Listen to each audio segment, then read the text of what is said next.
ഈ ബിസ്ക്കറ്റ് കച്ചവടം ഹോൾസെയിലായിരിക്കും. ഹോൾസെയിലും ഉണ്ട്, റീറ്റെയിലും ഉണ്ട്.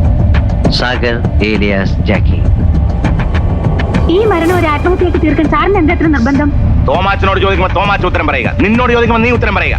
മനസ്സിലായില്ലേ? വഞ്ചനയും ചതിയും ഞാൻ വെച്ച് ഉറപ്പിക്കില്ല. ഇവിടെ ഒരു നിയമമേ ഉള്ളൂ. അത് നീ ആയിരുന്നാലും ശരി, ഞാനായിരുന്നാലും. നീ തന്നെ പറഞ്ഞ വാചകമാണിത്. പറഞ്ഞത് അബദ്ധമായി പോയെന്ന് ഇപ്പൊ തോന്നുന്നുണ്ട് അല്ലേ?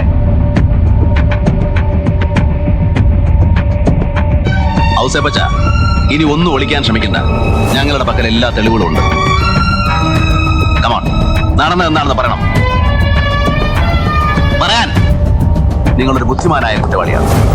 ഇതിനേക്കാൾ മോശമായ ഭാഷയിൽ മറുപടി പറയാൻ എനിക്ക് അറിയാഞ്ഞിട്ടല്ല. പക്ഷേ ഓരോരുത്തർക്കും ഉണ്ടല്ലോ ഓരോ സംസ്കാരം. സാർ, കോമാളികൾ മന്ത്രിസഭയ്ക്ക് അലങ്കാരമല്ല, അലങ്കോലമാണ്. ഉത്തരത്തിലിരിക്കുന്നത് എടുക്കുകയും വേണം, കക്ഷത്തിലിരിക്കുന്നത് താഴെ വീഴുകയരുത്. അല്ലേ? എന്താ മനസ്സിലായില്ലേ? മുഖ്യമന്ത്രിക്ക് ശിഷ്ടകാലാവധി തലവേദന കൂടാതെ ഭരിച്ചു തീർക്കും. അധികാരത്തിനോടുള്ള ഈ കൂറ് ഈ രാജ്യത്തോടും ജനങ്ങളോടും കാണിച്ചിരുന്നെങ്കിൽ സത്യം നേരത്തെ പുറത്തു വരുമായിരുന്നില്ലേ? 501ാമത്തെ പോസ്റ്റ്മോർട്ടം ചെയ്യുമ്പോഴെങ്കിലും ഇതൊക്കെ ശ്രദ്ധിക്കണം.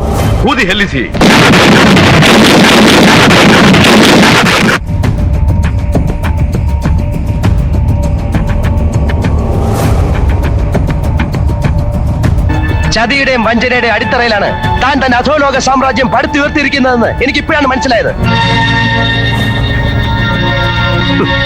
ഓരോരോ തിരിമറിക്കും അപ്പപ്പ കാശ് വാങ്ങിച്ച് സർക്കാരിനെ സേവിക്കുന്ന മാന്യൻ.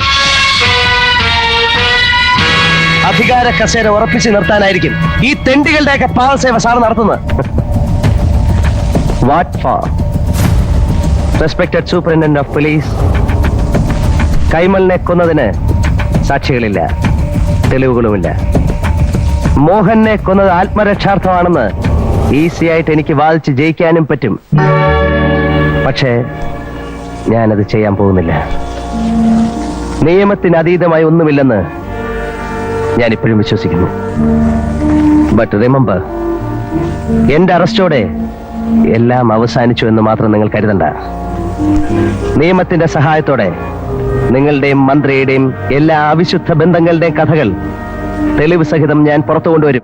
Mister Nambiar, you are a liar. ജുഡീഷ്യറിയുടെ എത്തിക്സിന് ചേരാത്ത വാക്കുകളാണ് നിങ്ങൾ ഇപ്പോൾ പറഞ്ഞത്.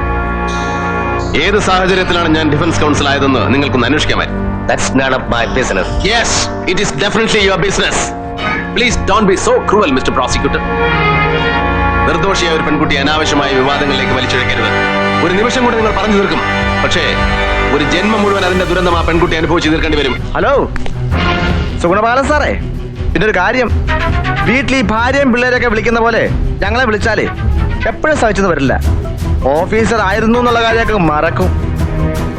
ഓ, നീ ആരാടി എനിക്ക് വില പറയാൻ? നീ വീശുന്ന കാശും മോഹിച്ച് നിന്റെ പുറകെ മണം പിടിച്ച് നടക്കുന്ന ചില കൊടിച്ചിപ്പട്ടികളുണ്ടാവും. അവർക്ക് നിന്റെ പണവും വേണം, വേറെ പലതും വേണം. എനിക്കിത് രണ്ടും വേണ്ട.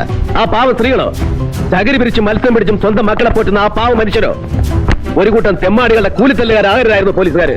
ഇതിന്റെ പേരാണ് ഗുണ്ടായുസം, പോലീസിന്റെ ഗുണ്ടായുസം.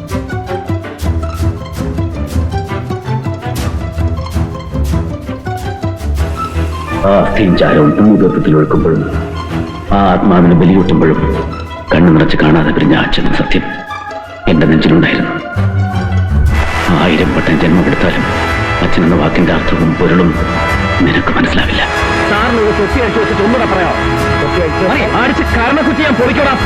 നിന്റെ തല നിനക്ക് തരാൻ കഴിയില്ലെന്ന് എനിക്കറിയാം, പക്ഷെ ഞാനത് എടുക്കും. നിന്റെ ഈ റോയൽ മാസ്ക് ഞാൻ പിച്ചി ചീന്തും. അതിന്റെ പിന്നിലെ ഈ അളിഞ്ഞ മുഖം ഞാൻ ജനങ്ങൾക്ക് കാണിച്ചു കൊടുക്കും.